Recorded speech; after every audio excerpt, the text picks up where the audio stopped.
Assalamualaikum warahmatullahi wabarakatuh.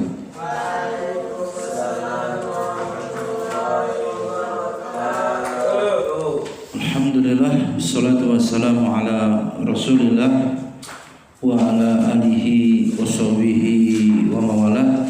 La haula wala quwata illa billah. Puji dan syukur marilah kita panjatkan kehadirat Allah Subhanahu wa taala. Alhamdulillah pada malam hari ini kita semua diberikan kemampuan untuk hadir di mushola Yayasan Insan Cendekia Adabi untuk melanjutkan kajian adab dalam kitab Adabul Alim wal Muta'allim karya Hadratus Syekh Kiai Haji Muhammad Hasyim Asy'ari, pendiri Nahdlatul Ulama. Sampai pada pembahasan bab 2, yaitu akhlak pribadi seorang santri atau murid peserta didik. Salawat dan salam terus tercurah kepada uswah hasanah kita Nabi Muhammad sallallahu alaihi wasallam, kepada keluarga beliau, para sahabat, tabi'in, tabi'ut tabi'in, dan kita semua umatnya yang senantiasa mengikuti sunnah-sunnahnya sampai akhir zaman kelak. Para santri yang berbahagia, ada 10 adab akhlak santri yang beliau susun ya, atau yang beliau tulis. Yang pertama, seorang santri hendaknya membersihkan hati. Tulis apa tadi? Seorang santri hendaknya membersihkan hati santri, hati antum semua Nabi, dari segala hal yang dapat mengotori penyakit-penyakit hati, seperti dendam ya. Kata beliau, kata Syekh Hasyim Asy'ari, dendam. Anak dendam sama Rizki, Syahid dendam sama Zahid umpamanya. Semua ya. Rasa dendam itu harus dibersihkan. Kemudian dengki. Apa itu dengki? Dengki ini parah ya, hasad ya. Iri mungkin lebih rendah ya keburukannya. Iri Abi Adi beli motor Satria mana orangnya iri? Di kamar mandi. Oh, Abi bawa iri. Abi bawa hanya iri terhadap nikmat yang Allah berikan kepada Abi Adi ketika bisa membeli motor. Tapi kalau dengki gimana Abi Gilang? Aska, lebih jauh dari itu Nabi. Yang dengki siapa ini? Abi Bowo kan? Karena yang beli motor Abi Adi. Abi Bowo kemudian ingin motornya Abi Adi itu, nikmat motor yang diperoleh Abi Adi itu pindah ke Abi Bowo. Enggak hanya sekedar apa? Hilang. Ya. Tapi juga bagaimana biar bisa menjadi miliknya. Makanya orang hasad. Sehingga kita apa? Wa min syarri hasidin idza hasad. Perintah Allah untuk berlindung dari apa? Orang-orang yang pendengki apabila ia mendengki. Ya. Apa tadi? Santri harus membersihkan hati dari segala penyakit atau kotoran, di antaranya tadi dendam. Kemudian apa? Ditambahkan tadi contohnya dengki. Kemudian ada keyakinan yang sesat. Ya. Apa keyakinan yang sesat contohnya? Masih nomor 1. Jadi hati itu, ya. Bagaimana Pak Ida? Hati itu terkena fitnah. Apa terbesar? Fitnatus syahwat wa fitnatus subhat. Nah, perhatikan ini Talita. Semua orang hatinya itu terancam terkena fitnah. Fitnah dalam hidup ini muaranya 2. Fitnatus syahwat imma fitnatu apa? Subhat. Apakah dia berupa syahwat? Apa syahwat itu? Iya. Syahwat pun bisa terinci lagi nanti. Syahwat kemaluan. Lawan jenis. Tuh. Kita kalau ngelihat laki-laki pengen memiliki, ya, seandainya pemuda itu menjadi pendamping hidupku, waduh, masih SMP kau tak? Atau Aska melihat akhwat, seandainya Sofi adalah bunga mawar di taman-taman yang indah, maka aku akan memetiknya. Berpuisi begitu Pak. Anak biasa. Ya. Maksudnya Abi Gilang, Abi Adi gitu. Aska kan nama samaran, bukan nama sebenarnya itu. Ya. Itu namanya apa? Syahwat kemaluan. Syahwat ini juga ada syahwat harta. Ya. Pengen kaya. Ya Allah. Nabi antum bayangkan ya para santri. Ternyata ketika Covid ini sudah mendunia pandemi ini, obat yang dibeli untuk penyembuhannya ternyata yang kita lupakan itu adalah vitamin-vitamin Nabi. Ya, paham antum? Vitamin-vitamin itu diproduksi oleh orang-orang kafir, pabrik-pabrik yang dimiliki oleh orang-orang Amerika. La ilaha illallah. Kita vaksin itu rebutan kan? Bisnis. Tapi kita lupa yang vitamin yang terus dikonsumsi oleh orang yang kena Covid, jutaan manusia sedunia ini, dari mana itu? Sehingga pertanyaannya ketika Covid melanda, uang transaksi yang beredar kemana? Itu kalau bicara apa? Yang mendapatkan keuntungan dari pandemi ini. Ya vaksin itu rebutan, vaksinnya juga banyak, virusnya kemudian jenis berbeda, vaksinnya berbeda. Tapi kalau vitamin universal sama. Vitamin D diproduksi oleh pabrik, dijual dimanapun sama. Akhirnya nggak tahu mereka mendapatkan keuntungan dari apa? Penjualan obat. Belum kalau lagi kita bilang siapa yang punya pabrik alkes, alat-alat kesehatan, protokol, masker lah, ya kan, segala macam itu.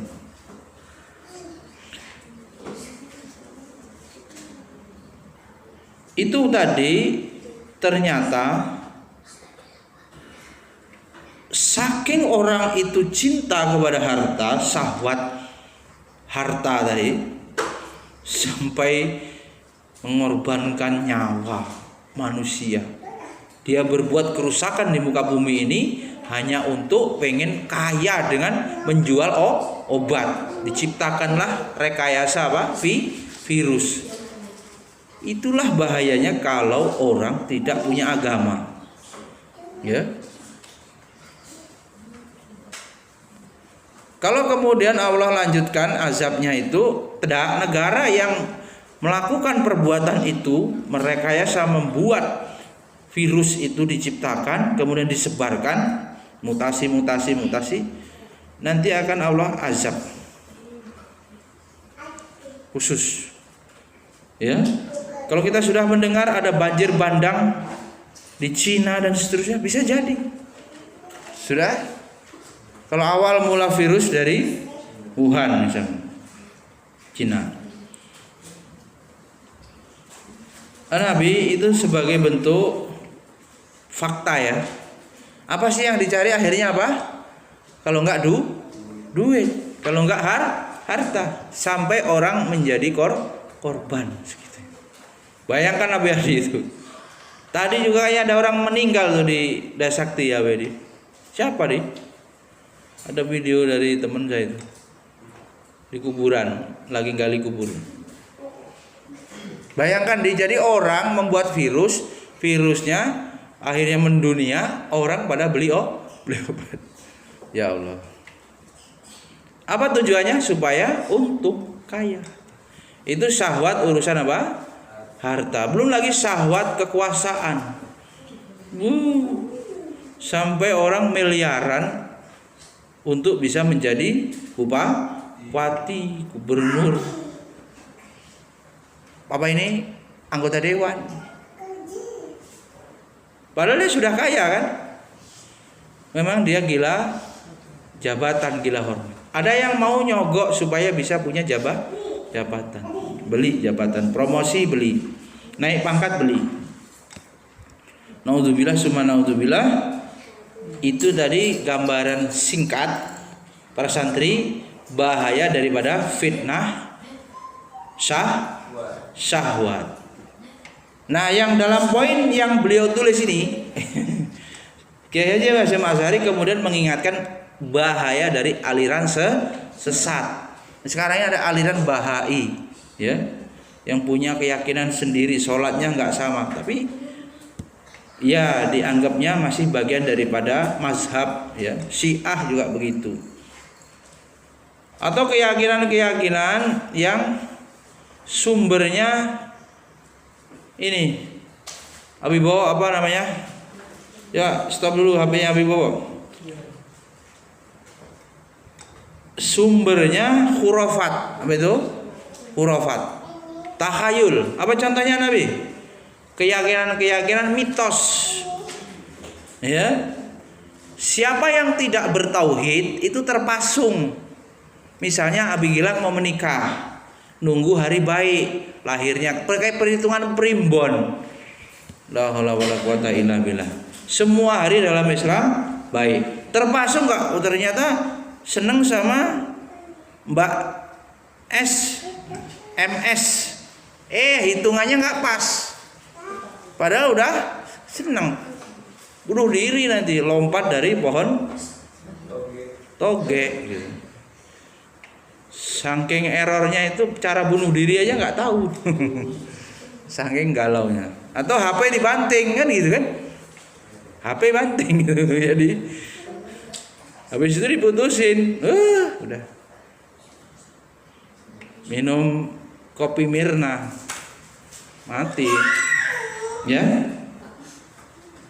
Aliran sesat yang jadi gini, banyak alirannya. Antum semua tanyain aja. Kalau dia menyelisihi rukun iman, rukun Islam, sesat. Itu kaidah dari majelis ulama. Kalau dia punya keyakinan tidak berdasarkan kepada Al-Quran dan hadis yang sahih, sesat. Apalagi dalam masalah akidah.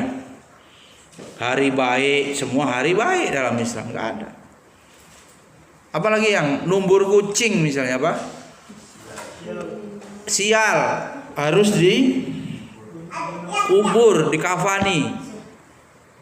Ya kalau pas numbur langsung dia motornya kepelintir bonyok, ya sialnya ya bonyoknya itu. Ya, jadi tidak perlu ditambah-tambah kesialan-kesialan yang membuat, makanya tadi orang tidak bertauhid itu terpasung, tidak merdeka dia, pikirannya itu.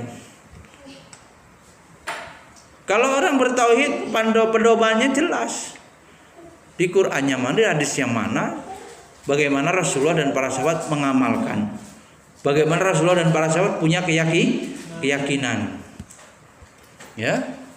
Sabiqunal awalun minal muhajirin wal Ansar radhiyallahu anhum wa radu'an. Ya. Orang-orang pertama yang masuk Islam dari kalangan Muhajirin dan Ansar, Allah ridho. Dia juga ridho. Maknanya khairul quruni qarni, sebaik-baik generasi Rasulullah. Kemudian summal ladzina yalunahum, generasi sahabat berikutnya. Summal ladzina yalunahum, generasi tabi'in. Ya. Rasulullah sahabat satu generasi, tabi'in satu generasi, tabi'ut tabi'in, pengikut tabi'in, hidup berjumpa tabi'in, sahabat hidup bersama berjumpa dengan Rasul, tabi'in hidup berjumpa dengan sahabat. 3 generasi itu Islam masih murni. Kalau kita merujuk ke sana, itu yang dinamakan pemahaman apa? Salafus saleh. Enggak harus klaim pakai bendera Wibowo. Jadi mana alaihil yauma wa ashabi, siapa yang sifat-sifat pengamalan ibadahnya seperti sahabatku, ya, hum ahlu sunnah wal jamaah. Ya, para santri harus menjaga akidah umat. Beliau ini wasiatkan ya, akhlak santri harus bersih dari keyakinan khurafat tadi, keyakinan syirik ya, termasuk takhayul tadi yang aneh-aneh. Ada yang dibawain jimat pondok ini? Ada. Nauzubillah ya. Yang bisa menghilangkan mudarat, menolak bala Allah. Yang bisa memberikan mudarat juga Allah. Maka kita cukup berdoa, berlindung kepada Allah, minta dihindarkan dari segala musibah ya, cukup. Jadi keyakinan yang sesat ya, urusan akidah yang tidak sesuai dengan, karena Al-Quran dan karena sumber akidah adalah Al-Quran dan Sunnah yang bersifat apa? Tauqifi ya Nabi. Perhatikan, tauqifi. Apa itu tauqifi? Paten, sudah tidak bisa dirubah. Seluruh masalah akidah harus terkonfirmasi dalil dari Al-Quran dan Sunnah. Kalau tidak ada itu tidak bisa diyakini. Maka kita cek apakah Nabi punya keyakinan kucing bahaya kalau numbur kucing, atau kalau ada apa burung ya, kupu-kupu ada tamu gitu. Ya kalau dia ini tempat pelayanan umum, kantor, nggak ada kupu juga ada tamu terus gitu. Ya kan? Gitu. Kemudian beliau masih nomor 1 Nabi, santri tidak boleh punya watak, perhatian watak perangai din yang buruk. Sesama santri ini harus berteman, bersaudara, ikhwan fiddin, saudara satu agama, saudara satu pondok ya. Harus apa? Ta'awun, tafahum ya, saling memahami, saling menolong. Kalau ta'aruf kan udah kenal, kecuali kemarin ya kan, baru ada yang datang, ta'aruf dulu deh, bilang, oh iya ta'aruf ya. Itu baru pertama, setelah itu kan udah kenal. Ya. Seluruh akhlak buruk harus dibuang Nabi. Bersihkan jiwa.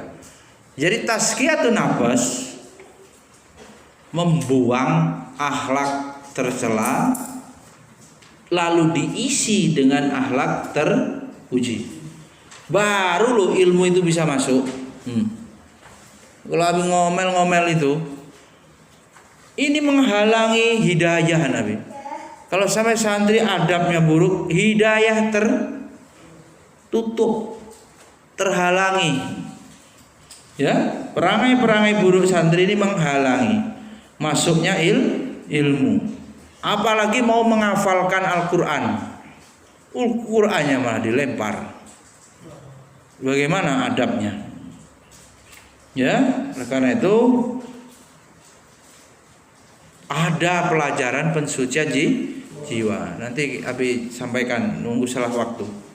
Ya, insyaallah semuanya semakin mendukung dari sisi materi-materi yang ada ini. Paham tuh ya? Paham nomor 1. Apa tadi? Seorang santri harus membersihkan hati dari segala hal yang dapat mengotorinya, seperti apa? Dendam, dengki, iri, atau keyakinan yang sesat tadi, subhat tadi itu. Ya. Aliran-aliran sesat, kemudian dari watak perangai yang buruk. Sebab semua itu bisa menghalangi masuknya ilmu. Baik, yang kedua, akhlak pribadi seorang santri yang kedua adalah hendaknya memiliki niat yang baik dalam mencari ilmu. Apa? Niat yang sahih ya, yang benar, yang selamat dari niatan-niatan duniawi, kan begitu. Hanya mencari ridho Allah, ikhlas. Habis. Apa yang kedua? Hendaknya memiliki niat yang baik dalam mencari ilmu. Yang kedua tulis. Hendaknya memiliki niat yang baik dalam mencari ilmu. Yaitu dengan bermaksud mendapatkan ridho Allah. Mondok jauh-jauh dari Tangerang, Revan, yang dicari ridho Allah, ya.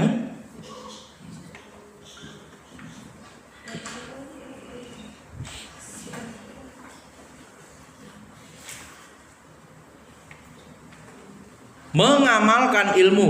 Apa tadi yang pertama? Ridho Allah. Mengamalkan ilmu. Menegakkan apa ini? Lebih bawah. Syariat Islam. Apa bahasa Arabnya lebih bawah? Tatbik, ya. Tatbiku syariah. Ihya'us sunnah, menghidupkan sunnah. Ya.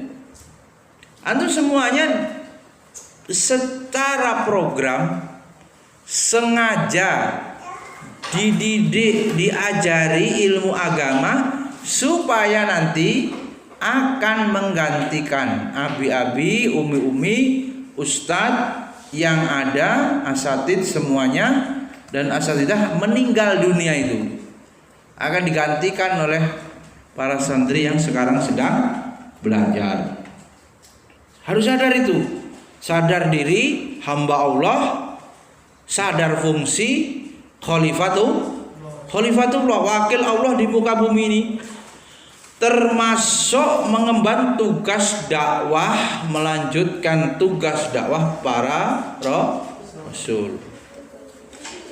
Sanggup ya santri semuanya? Harus sanggup. Suka tidak suka, rela tidak rela, itu kewajiban. Maka harus ambil bagian. Sekarang kesempatannya apa? Sedang menimba ilmu, sedang menuntut ilmu, ya. Nah itu. Untuk apa? Menegakkan syariat Islam.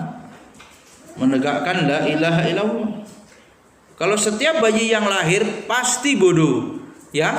Pasti bodoh, jahil. Tidak tahu cara wudu, cara tayamum, cara sholat. Gak tahu akidah mana yang syirik, ya, mana yang riya, mana yang pembatal keislaman, mana munafik. Ya, mana perbuatan riddah yang membuat murtad, bagaimana cara membayar zakat, bagaimana cara mendidik anak, semuanya butuh ilmu. Kalau tidak ada yang mengajar, selesailah itu, generasi itu hidup hanya sekedar apa? Dari manusia yang tanpa bimbingan ilahi, tanpa bimbingan agama. Hidupnya bisa seperti apa? Kebanyakan manusia mengikuti hawa nafsu, mengikuti akal semata, mengikuti umumnya orang, adat yang ada, tidak dipandu dengan agama. Ini bahayanya. Ya. Kemudian santri tadi setelah menuntut ilmu tadi diharapkan menghidupkan syariat Islam, kemudian menerangi hati, ya, dan mendekatkan diri kepada Allah. Alami semuanya, menuntut ilmu itu sudah ibadah, bagian daripada wujud takorub. Apa itu takorub? Mendekatkan diri kepada Allah. Ya, Abi Bawa, Abi bilang Ustadz itu diperintahkan bagaimana umat supaya dekat kepada Allah. Hakikatnya begitu. Yang isinya kalau dibagi globalnya, merintahkan yang baik sesuai perintah-perintah ajaran agama, dan mencegah hal-hal yang dilarang atau maksiat dan dosa sesuai ketentuan agama, amar ma'ruf nahi mungkar. Globalnya dua itu, nyuruh amal soleh, ngelarang maksiat. Kedua-duanya itu cara mendekatkan diri kepada Allah. Yang dituju itu supaya orang itu dekat.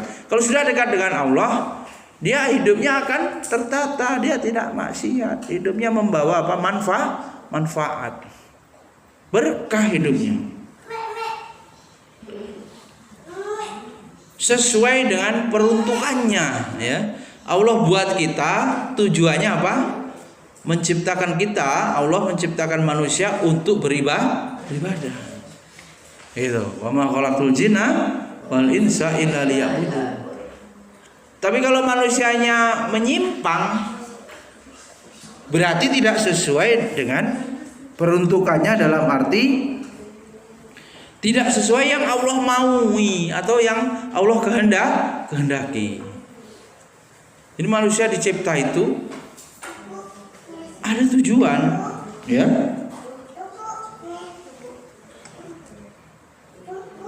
Nah, larangannya santri yang menuntut ilmu itu dilarang menuntut ilmu hanya berniat ingin mendapatkan kepentingan dunia, bisa pengen dapat gelar misalnya.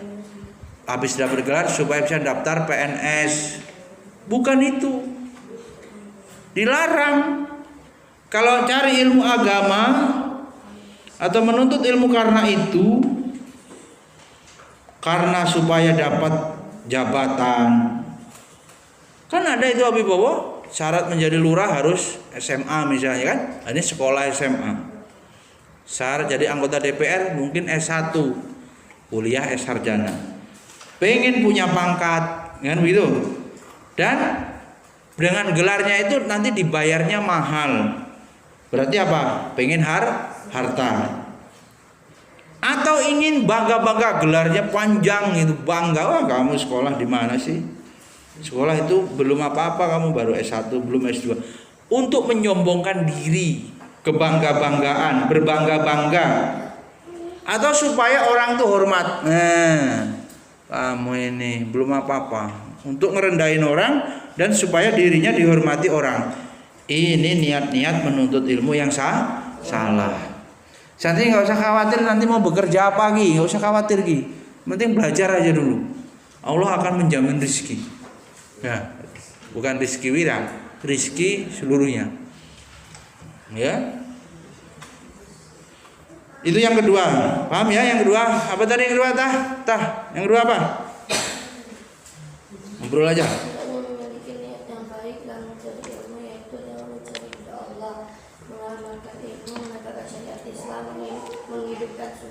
Ya. Kalau daripada sekolah di luar nggak masuk daring, mending mondok, gimana itu? Ya, Talita, daripada sekolahnya daring, cuman pakai HP, Mending dipondokin. Niatnya kayak gitu. Di pondok ada kawannya. Ya begitu ya. Banyak kawannya. Itu santri habitanya suka-suka begitu jawabnya. Ngapa mau di pondok? Habis, kenapa mau di pondok? Diluruskan niatnya ya, karena mencari ridho Allah ya kan?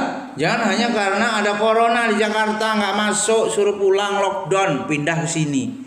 Oke lah, itu kenyataan. Titik, hapus niat-niat itu nanti akan berbanding lurus dengan hasil. Kalau niatnya ngawur, innamal a'malu niat wa innamal likulli imri'in ma nawa. Ya, seorang itu akan mendapatkan sesuai dengan apa yang diniatkannya. Maka luruskan niat. Nabi suka niat ingin mencari ridho Allah. Nabi pasang ya, niat menuntut ilmu. Zaid menuntut ilmu tahlim ini karena mencari ridho Allah. Gimana Him? Mencari ridho Allah, mencari wajah Allah, mencari ridho Allah. Menuntut ilmu itu ibadah. Itu. Din, apa Din? Menuntut ilmu Din, mencari apa? Ridho Allah. Ya, syahid ya. Cari ridho Allah dari mendaki gunung, lewati lembah, ya. Gunung apa itu yang dipanjang? Ya kan? Sampai sini, mondok. Baik, kalau sudah paham, sekarang yang ketiga. Hadratus Syekh Hasyim Asy'ari kemudian mensyaratkan atau akhlak santri yang ketiga adalah hendaknya segera mempergunakan masa muda. Berarti semakin muda, semakin kecil umurnya semakin bagus kalau digunakan untuk menuntut ilmu. Ya. Tanpa terpedaya oleh rayuan menunda-nunda. Mati syaratnya tidak harus tua. Mati saja lah. Ya. Tak menunggu tua. Nah ini. Semakin muda semakin bagus. Artinya kalau misalnya kamil 3,5 tahun sudah menghafal Al-Quran, bagus. Yang nggak boleh dipaksa apa? Nulis, ya kan? Dipaksa baca. Tapi kalau menghafal kan ditalkin, talaki, nggak apa-apa. Berarti apa? Termasuk memanfaatkan waktu dengan sebaik-baiknya, tidak menunda-nunda, tidak berangan-angan. Nantilah kalau sudah gede baru sekolah. Keburu apa? Keburu kegoda setan, akhirnya males.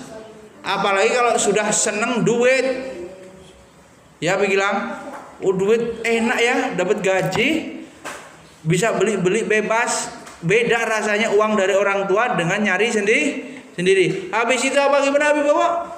Ada mau kuliah lagi berat kuliah bayar, banyak tugas, pening. Ya, Mbak Ida juga nggak mau kuliah tuh kayaknya. Banyak perintah dari dosen udah killer kan ya. Pening. Atau menunda-nunda dalam artilah nantilah kalau sudah umur 50 tahun mau taklim lah.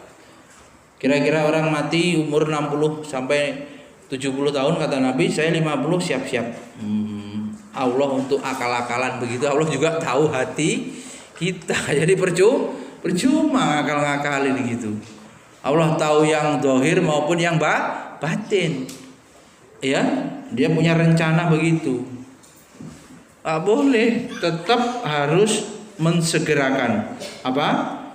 Wajib segera menuntut ilmu. Tidak boleh menunda-nunda. Sebab waktu tidak bisa apa? Berulang kembali. Kesempatan tidak bisa berulang kembali. Masa-masa muda, masa-masa golden age 0 sampai 8 tahun, masa-masa emas, di situ kemudian kepala, otaknya masih jernih ya, fresh untuk dapat menyerap pelajaran-pelajaran sebanyak-banyaknya. Semakin tua semakin apa? Lemah. Semakin tua semakin banyak urusan. Semakin tua semakin banyak gangguannya, termasuk gangguan kesehatan, sakit-sakit lainnya. Gangguan pekerjaan, bisa jadi kebutuhan harus bekerja ya Bibo. Semakin tua nanti pengen menikah, duit lagi. Gimana mau taklim gitu ya. Udah nikah pengen rumah, duit lagi. Udah berumah, anaknya sekolah, lahir kan begitu, biaya lagi. Ya. Siklus kehidupan itu tidak bisa dihindari.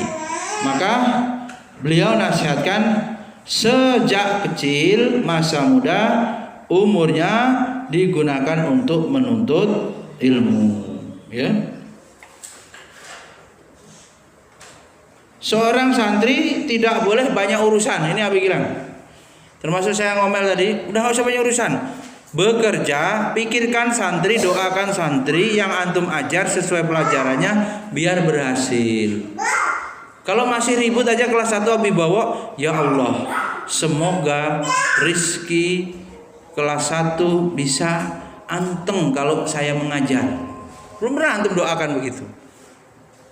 Itu El-Ghazi bisa nurut kalau diomongin. Kan begitu. Mudahkan menerima hidayah.